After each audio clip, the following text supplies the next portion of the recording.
Pulau Samosir do, Nano aku Samosir do, Siapa yang tidak kenal dengan Danau Toba? Danau terluas dan terdalam di Indonesia ini menjadi salah satu ikon wisata yang diunggulkan tahun ini. Presiden Jokowi mengumumkan bahwa Danau Toba menjadi prioritas pengembangan destinasi tahun 2016. Bagi masyarakat sekitar, danau vulkanik ini menyimpan beragam mitos yang masih dipercayai hingga kini. Mulai dari ikan mas raksasa yang bersemayam di dasar danau sampai sosok wanita berwajah rata. Inilah 7 mitos sosok di Danau Toba.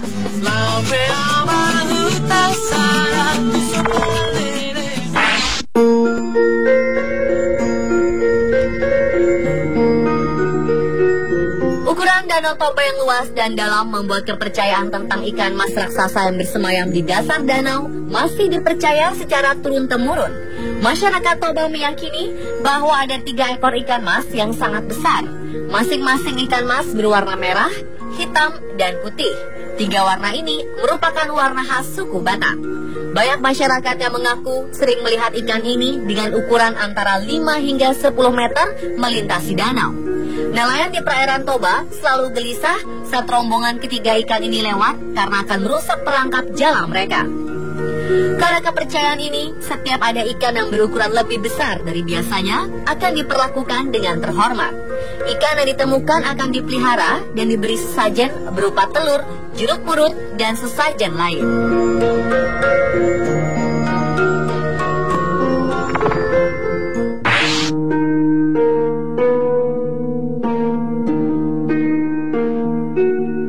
Sosok berikutnya adalah seekor naga penjaga Danau Toba. Konon kabarnya, naga ini adalah anak leluhur Toba yang menjaga danau agar tidak kering.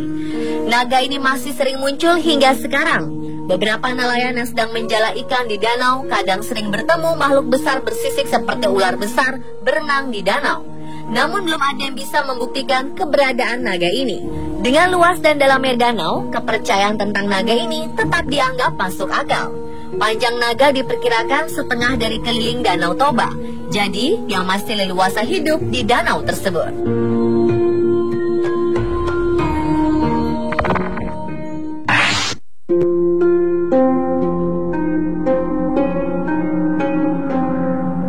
Sosok selanjutnya adalah monyet menyerupai manusia. Sosok ini pertama kali tersebar ketika sekelompok mahasiswa menghabiskan malam bersama di tepi Danau Toba. Kelompok pemuda ini mengabadikan gambar mereka dengan berfoto bersama. Salah satu foto menampilkan sesosok makhluk yang agak aneh. Makhluk itu terlihat berada jauh di belakang mereka. Bentuknya seperti monyet, namun mirip manusia yang berwajah tua.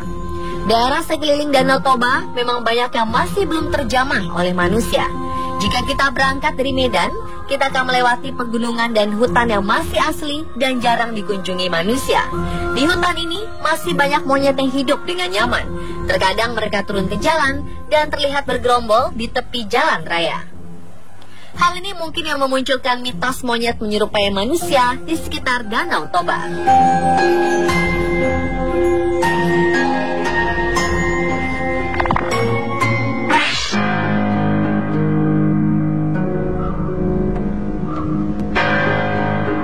Danau Toba dikelilingi oleh pegunungan yang masih asri. Hal ini membuat suhu di Danau Toba akan berubah menjadi dingin ketika malam hari. Kondisi ini mungkin membuat para pengunjung Danau Toba bisa berhalusinasi di malam hari, apalagi dalam keadaan kurang tidur.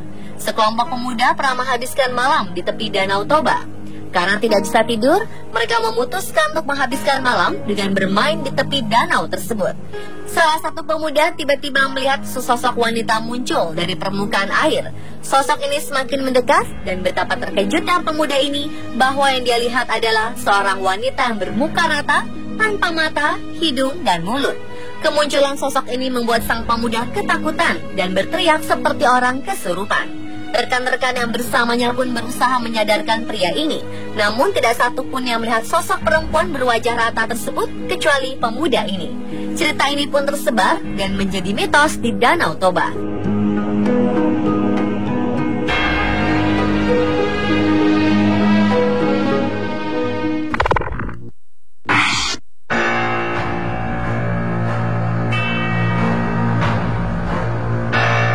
Tidak hanya sosok-sosok misterius yang berkembang di sekitar Danau Toba, masyarakat dan pengunjung juga mengaku sering mendengar tangisan misterius jika sedang menikmati suasana malam hari. Suara tangisan kesedihan ini terdengar memilukan, seakan masih memiliki hutang di dunia. Konon kabarnya, tangisan ini berasal dari korban-korban yang tewas tenggelam di Danau Toba. Akses Pulau Samosir yang berada di tengah Danau Toba atau desa-desa di tepi danau yang sulit dijangkau melalui darat memang memanfaatkan danau ini sebagai transportasi.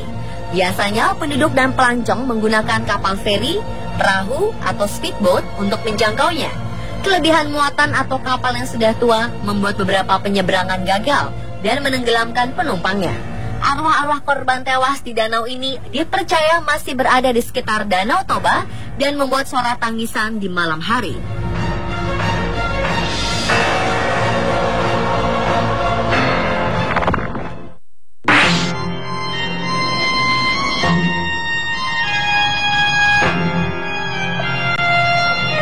Pada akhir tahun 1948, Belanda kembali ingin merebut kemerdekaan negara Indonesia. Mereka pun membonceng tentara sekutu untuk menyerbu Indonesia. Hal ini membuat para pemimpin bangsa Soekarno, Syahrir, dan Haji Agus Salim dibuang ke Sumatera Utara.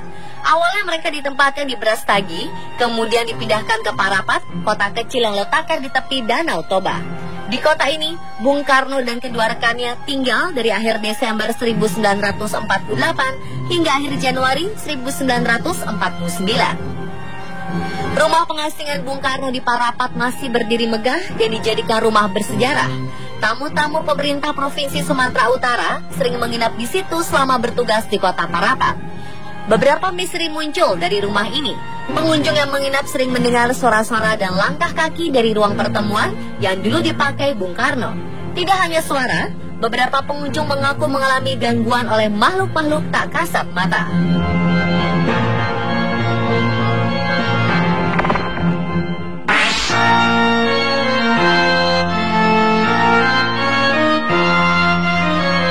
Begu Ganjang dalam bahasa Toba berarti hantu yang berukuran panjang. Makhluk mistis ini sudah sejak lama dikenal oleh masyarakat Batak. Menurut penduduk di sekitar Danau Toba, Begu Ganjang kadang menghantui daerah sekitar. Keberadaannya sering dikaitkan dengan fenomena aneh seperti orang yang tiba-tiba sakit atau meninggal secara misterius. Konon, mereka yang pernah melihat menjelaskan bahwa makhluk ini sangat tinggi dan jika dilihat bisa mencekik orang yang melihatnya. Sosok ini suka berdiam di atas pohon-pohon yang tinggi. Pohon-pohon seperti ini banyak tumbuh di hutan-hutan sekitar Danau Toba. Pemirsa, itulah 7 mitos sosok di Danau Toba. Semua itu berasal dari cerita masyarakat dari mulut ke mulut. Kebenarannya masih diperdebatkan hingga sekarang.